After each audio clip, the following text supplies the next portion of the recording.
Hello beloveds, namaste. Today I'm going to be talking about something that I am very passionate about, and that is Tantra, which I also teach.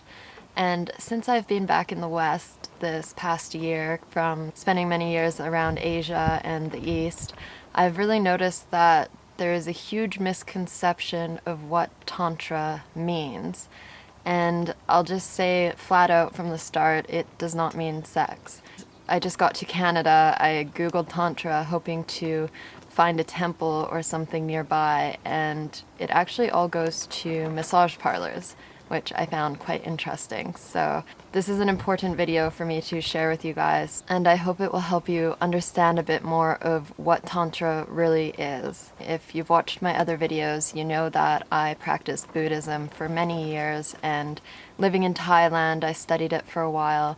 When I came into Hinduism and then Tantra and now Kashmir Shaivism, everything just made sense to me. It was what I felt inside of me finally explained on paper. And this whole topic is so huge, so it's really hard to explain in a short video, but I'll do my best to give you an overview of these practices and belief systems. And I have a quote which pretty much sums up Tantra in my perspective, so I'm just going to read it for you guys. And this is by Rod Stryker. In Tantra, the world is not something to escape from or overcome, but rather, even the mundane or seemingly negative events in day-to-day life are actually beautiful and auspicious. Rather than looking for samadhi or liberation from the world, Tantra teaches that liberation is possible in the world. Tantra is nothing but a direct experience of the realities of this physical life. Tantra is not a philosophy to renounce the world and give up your wife or husband, job, or possessions like some other practices do. Instead, it emphasizes worldly experiences as a way to move forward on the path of self-realization. In Tantra, everything in your day-to-day life can become a meditation, taking in all of the sensory pleasures and all that we have been gifted with from this beautiful life.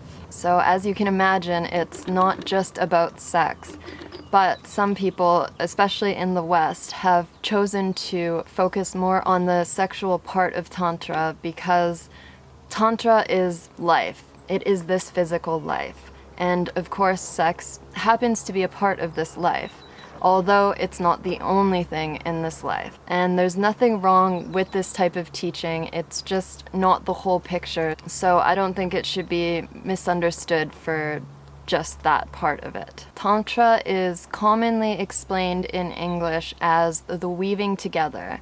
And this is the weaving together of different belief systems, practices, and ways of living, or bringing together the spirit, body, and mind to reach higher states of consciousness. I was just at a speech last month by Jeffrey Armstrong, and his explanation of Tantra was to grab his hand and another person in the audience's hand and push them together, creating tension, saying that the definition of Tantra is you cannot push forever. Eventually you have to let go or somehow make it work. People might have seen this differently, but in my opinion, I saw this as a way of Tantra making life go as smoothly and blissful as possible. Rather than fighting, pushing against this physical world, it's more about embracing it, taking it all in and not being ashamed of these sensory pleasures and doing the things that make us happy without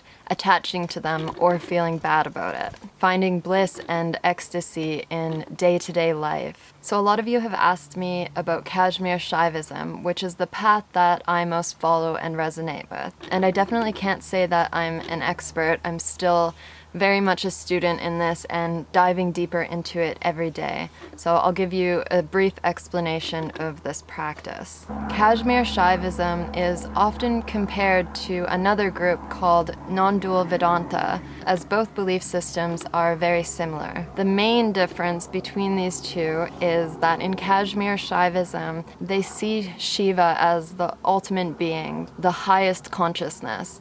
And Maya, this worldly life, in Vedanta is seen as an illusion, almost like a mistake. And in Kashmir Shaivism, it is seen as part of the divine, part of Shiva. This is the universe creating itself, manifesting in form, or Shakti.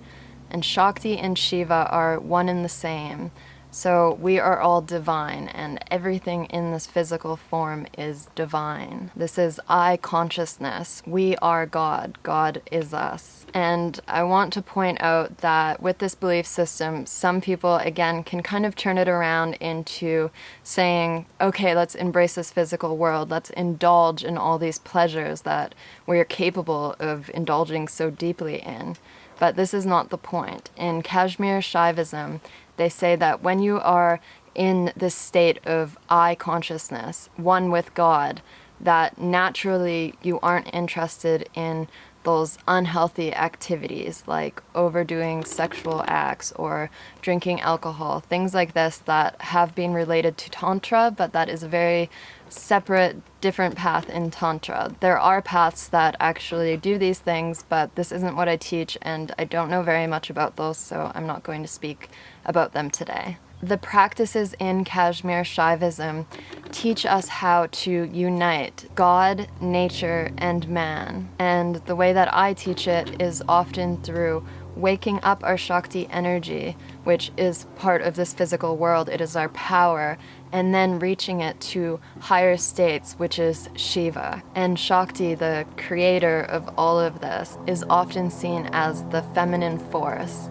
So a lot of what I teach is embodying Shakti, embodying the goddesses, the faces of Shakti. As you may know, in Hinduism, there are many gods and goddesses, and these are archetypes to our own personalities, as in the system we are one with God or the goddesses. So when we are studying these goddesses, it's really about studying what's already within us and learning how to awaken it.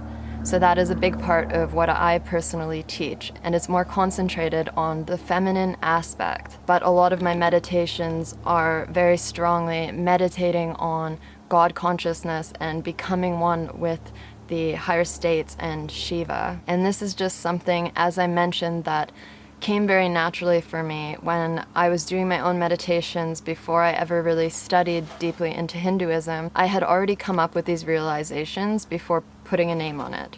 So I had already felt like Shiva was the supreme being, and I had some very intense moments of this realization through meditation. As many of you may know, I do have a book coming out in a month, which is about awakening the goddess within. And a lot of my personal self-love journey and tantric journey has been through really honoring our sacred sensuality and our femininity. And I will mention that femininity is not just for females. We are far surpassed gender. When we are in this I consciousness state, we are very far past the roles of being a female or male.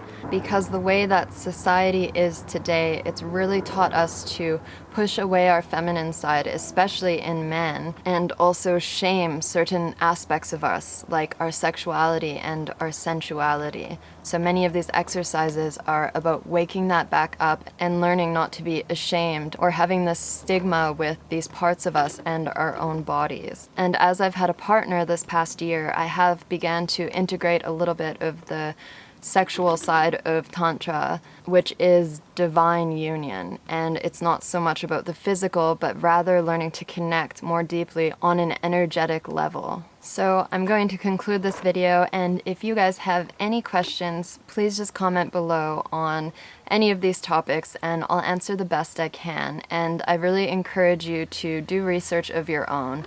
Tantra has been kind of a well-kept secret in India for many years, but more and more information is coming readily available to the public. So please explore. If you feel called to this path, explore different parts of it and see which one suits you best. There is no incorrect path. And also letting you guys know beforehand that next month after my book is released, I will also be doing a series of a self-love challenge on my YouTube channel and on Instagram.